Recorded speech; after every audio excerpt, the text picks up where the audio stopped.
So many of you know my story about how I got a job in management consulting, but what many of you don't know is why did I quit management consulting? And for a long time, I haven't told this story in a while just because when I was going through that decision process, it actually took a lot of time and just a lot of emotional energy out of me. But I wanted to make this video because I want to hopefully help someone who's considering either going into management consulting or you're considering leaving management consulting, in hopes that this video will inspire you with your decision. And if you really appreciate me doing more videos like these where I open up more, if you tap the like button, it'll tell me that you want more videos like these. Let's get started with the very beginning. So why did I even get into consulting? How did I even find out about it? When it came to working in consulting, I'm probably the most unlikely consultant you'll ever meet, because I didn't come from a family of people who knew what consulting was or had any business background. In fact, my parents were political refugees from Vietnam, so they were farmers. And when they got to the US, there weren't many options for them, so they ended up picking a community that would allow a refugee from Vietnam to live. And so we grew up in this community where it was just made up of different people from different countries in the United States. And we were considered one of the poorest communities in the US just because of the people who were there and all the other circumstances. So growing up, for example, people aspired to be a manager at Walmart or to be a shift manager at McDonald's. It wasn't like people dreamt about being lawyers or doctors or engineers or anything like that. In fact, those terms were pretty foreign to me until I was actually in high school. And I tell you this story because when I got into college, I remember just sitting there during our freshman orientation, and we ended up having dinner with our future classmates.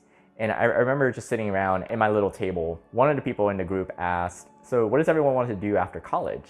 And I'm over here, I just got here. So I was like, curious, well, what people want. And so people went around, they said, oh, I want to be a corporate lawyer. I want to be a doctor. And then one person said, I want to be a banker. And in my head, I thought, what?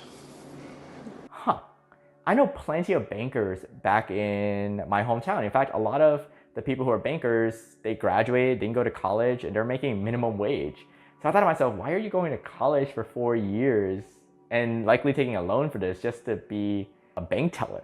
Of course, I was so ignorant into what investment banking was, and that just shows you the scope of where I was coming from. And so when people would mention management consulting, I was like, what is that? And I pretty much just ignored that. And it wasn't until my senior year. So during the summers in between each of my undergraduate years, I would just work at an organization where I believed in their mission and I believed in the founder or the CEO.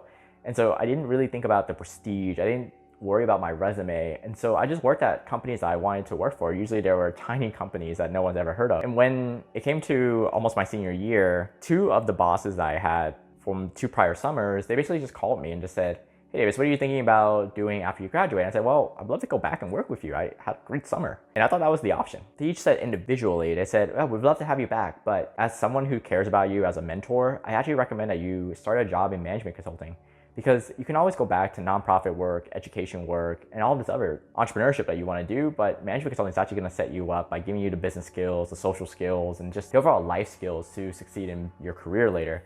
And they said, even if you only do it for 2 years, you're going to learn a ton that you're not going to be able to learn anywhere else. And that's what started my path towards consulting. I wasn't even considering it until 2 weeks before the application deadline. But when I did finally get into consulting, it was more than what I imagined it would be. In the beginning, I just wanted to use consulting as like a stepping stone to all these other things. Like my mentors, they worked at nonprofits, they worked at startups, they worked at all these organizations that I wanted to eventually found myself one day to start from scratch. And in consulting, I thought, hey, I'm just gonna learn all these business skills. But what I gained instead was, yes, I did learn the business skills. I did get paid to learn business concepts, work with CEOs and all that. So I had all that. But the two things that I left with that I didn't know I would leave with was, one, confidence. As in, when you're being put in a position with Bain where you have to really impress the CEOs of these companies, you have to put in the work, the quality and so forth, it forces you to be held to a high standard in terms of your work output. So when you finally are done with a project or an update with a client, you're more confident because you have to put in the work in order to show that you had value to that, especially if you're a 21-year-old who's sitting in front of a 50-year-old trying to say why this 50-year-old should take a different path with their company. So develop this sense of confidence, but real confidence about your ability to be able to navigate your career. And then second, the thing I gained, I didn't expect to gain, was just a network of friends. The people who I ended up working at Bain were some of my best friends to this day. In fact, when I'm recording this, I'm gonna head off to a 1-week road trip with some of my friends and who I met at Bain, and I wouldn't have known had it not been for Bain. So that's a little bit of what I gained when I was working at Bain. And these were things that I didn't expect. And I thought for a while that even during some of my projects, some of my favorite projects, I thought, I'm definitely gonna stay here. I am going to make partner. I'm going to make senior partner. I'm gonna make director. I'm going to maybe even run the office one day. And that, for a moment, I actually thought this was a real possibility. I'm not leaving. And it wasn't until when my contract was running up where I thought, oh, okay, it's time to renew. Do I actually want to stay? And during this time, another Bainey, former Bainey, we didn't overlap, but we worked at Bain, reached out and said, hey Davis, I found you through a mutual connection here. It looks like besides going to the same college, we worked both at Bain, and you have a really deep history in education. Well, we're this education company that's just starting, and we're going through 𝗢𝗲𝗵𝗲𝗲 at the moment. And we're looking to hire a VP of operations, just someone to help us manage the day-to-day of the business. And I thought, oh, that's interesting. Let me think about it. And I didn't think about leaving Bain at the moment, but here it was, this opportunity to work in education, to work at a startup, and to go through 𝗢𝗲𝗵𝗵𝗲𝗲. I was like, wow, this is amazing. I would be very happy about this one. And up to this point, if you remember, when I was growing up, my community wasn't like the best, as in education was how I got out of the poverty that I grew up in. And I thought I wanted to be able to one day give back in a way that provides education to people who didn't grow up with all the resources. And this was the opportunity to do that because they were trying to figure out how to make this particular startup I was going to join was trying to figure out how to make education attainable, but also accessible and also entertaining to people. And I thought, well, best case scenario, this changes the world. And worst case scenario, I can always come back to Bain. And so that's what went into my decision to leave Bain. And after talking about it with my mentors at Bain, outside of Bain, it just seemed like the right choice because that was the path I was going on. Even during Bain, my favorite projects were the ones where we got to work with education companies or even school districts. They're just all aligned. And that was hard to go into my staffing manager's office and say, yeah, I want to finish up one more project, but then after the contract's over, I want to leave and do something else. But every single person, all my mentors, all the partners I worked with, all the managers, staffing manager, they were all just supportive of my decision to leave, and they understood why I was going to leave. And that's how I ended up just going to the next chapter of my life. And once my contract ended, I left. And I'll tell you, it was really hard to leave Bain, just because at Bain, not only did I just really care about the projects, the people, but the culture as well. As in college, you have extracurriculars. At Bain, you have something called extra 10s, which are their version of extracurriculars. And I ran like 5 of these extracurriculars at Bain, and every Friday I would just give tours of the office and things like that to prospective candidates. And I remember on my last Friday, literally the last day of my contract, the recruiting department at Bain, which I was been involved with since day one, just asked me, hey, we have a group of prospective candidates who might apply for an internship next year. Could you give them a tour? And I ended up giving them a tour of the office, explain how the Bain day works and everything else. And then at the end of it, one of the students said, whoa, Davis, you really love Bain. I can tell like the energy and the passion. I was like, how long are you going to stay at Bain? And I was like, well, technically I was unemployed 20 minutes ago.